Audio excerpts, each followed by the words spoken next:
Everyone on this planet worships a single white tiger because you are the ultimate product of human experimentation and humanity's last hope in a world ruled by giant creatures. You carry the blood of Godzilla, king of the monsters, fused with the DNA of countless ancient beasts. So every single day, thousands of people are assigned just to groom your fur, and each feeding hauls in over 220 pounds of fresh meat, all for you. But lately, you've noticed something growing inside your body, and it's been draining every bit of energy you absorb from your meals. And what makes it worse? Even when you're roaring your head off every single day, the research team never once thinks maybe it's not eating enough. The only thing that actually helped was that red serum Henry brought you those few visits. One bottle could keep you going for days.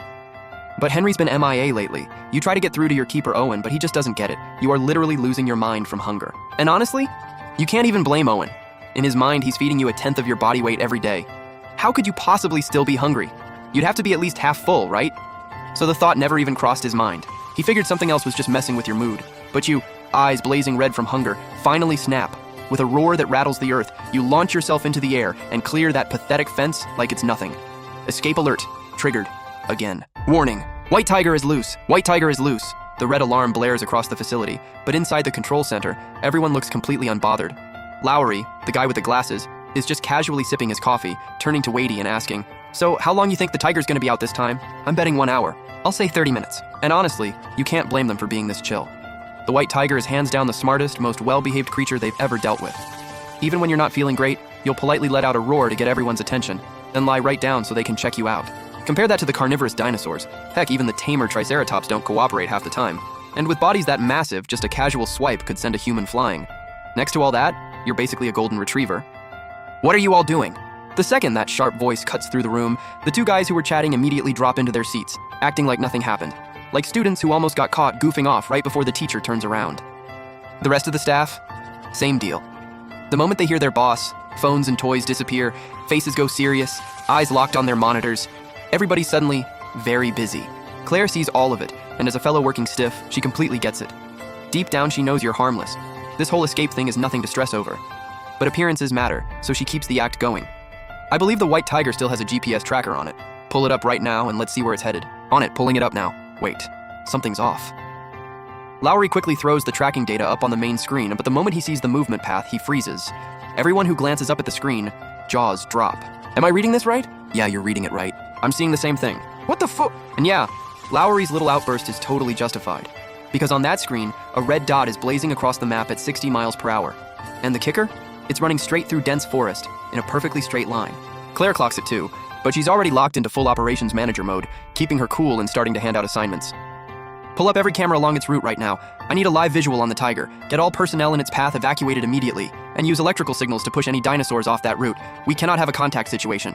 As Claire's orders fly out one after another, the tension in the room breaks into the familiar clatter of keyboards, a sound she usually can't stand. But right now, it's music to her ears. Where's Dr. Wu? I need to talk to him.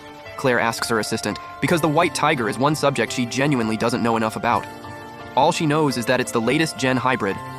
And honestly, she's pretty sure even Owen knows more about it than she does. She runs operations, not a zoo. She knows the basics, but she is nowhere near an expert. Dr. Wu got a call. Something about a trip to Chicago. He won't be back for about a month. Damn, that lands like a punch to the gut. Claire winces and presses her fist into her palm. Now she's fuming. After the first escape, everyone agreed the tiger's jumping ability was, let's be real, kind of insane. So they greenlit a 30-foot containment wall for this nearly 16-foot beast. That was just phase. These workers punch in, work their 8 hours, and leave. On the dot. Every day. Nothing she can do about it. If it were crews from back east, this thing would have been done in 2 months. Get the capture team geared up and on the move. Bring it back. We've done this before, remember? This is just another run-through. Even as she says it, she doesn't quite believe it herself. Catching a 660-pound Tiger King back then versus wrangling a 3-ton hybrid monster now? Completely different ballgame. But all she can do is hope the team holds it together, and that you're still the same chill, cooperative creature you've always been. Even thinking about it gives Claire a headache. Who's even supposed to be watching it right now? Get our headkeeper on the phone. I want to know how he's been managing our most valuable asset. No need to call, I'm already here. Owen strides in with Davis like he owns the place. The security guard who moves to stop them takes one look at the bald, built-like-a-wall dude in front of him and steps back 2 paces. Claire, though, is not backing down.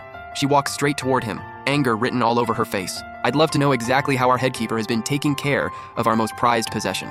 Claire's coming in hot, and Owen has plenty of his own frustration to fire right back. I'd love to know how a tiger gets to be 16 feet long with a title like Far Eastern Giant Tiger. And you know what? It jumped 25 feet right in front of me. If it weren't naturally calm and completely uninterested in humans, I guarantee, nobody at that site would have walked out alive. Hearing that, Claire knows she's got no leg to stand on. But she's a victim here too. She has no idea what genes Dr. Wu even put in this thing.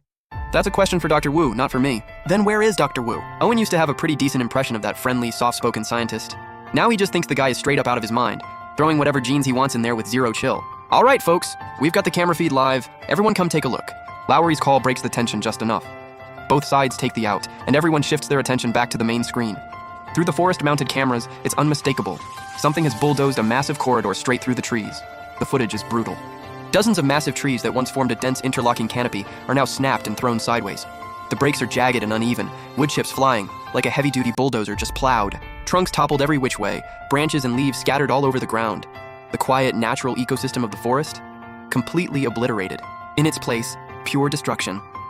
Mud churned up, rocks scattered in every direction, and the heavy smell of broken timber and fresh earth hanging thick in the air. It did all this? Owen can barely process it. The whole time he's worked with this tiger, he's watched it go out of its way to step around tiny saplings, like hurting anything small and living was just wrong. And now it's just charging through everything like it's completely blind? I think so, yeah. Claire slowly brings her hands up to cover her mouth, holding back the urge to gasp. I'm honestly starting to think a rampaging Torvosaurus came through here. Look at that one. Davis points it out, and all three of them zero in on a massive fallen tree just off to the side. Based on the debris at the scene, that tree had to be at least 2 feet in diameter, and the way it fell, it looks like something enormous just slammed straight into it and kept moving. There is no way a carbon-based life form did this. Then the feed cuts to a new angle. The view bursts out of the tree line into an open plain, and the whole room erupts. Oh my god. Right now you feel like absolute garbage. There's this deep crawling discomfort running all through you, like 1,000 tiny bugs swarming under your skin, through your muscles, straight down to your bones. Every muscle aches like you just went 10 rounds of insane training, your body heavy as lead, every movement costing way more than it should. But somehow, that feeling completely contradicts the fact that you are moving faster than ever, and the faster you go, the better it feels. Like someone who's never been able to run, finally using their legs for the very first time, embracing everything that's theirs. The numbness all over, almost manageable. But the real pain? That's your bones, creaking and grinding like they're about to snap apart any second. That's the kind of pain that cuts soul deep. And underneath it all, that strange growth in your stomach is pounding wildly, beating even faster than your heart, flooding your entire body with one single overwhelming urge.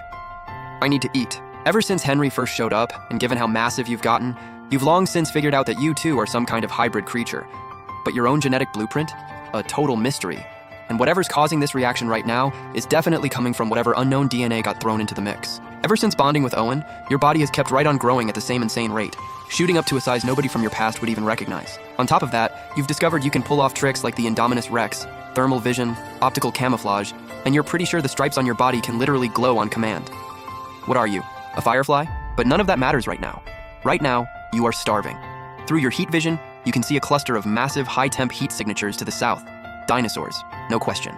You don't care how big they are or how many there are, you just want to take one down and feast. Pushing to the absolute limit of what you can control, in maybe 3 or 4 minutes flat, you hit the open grassland.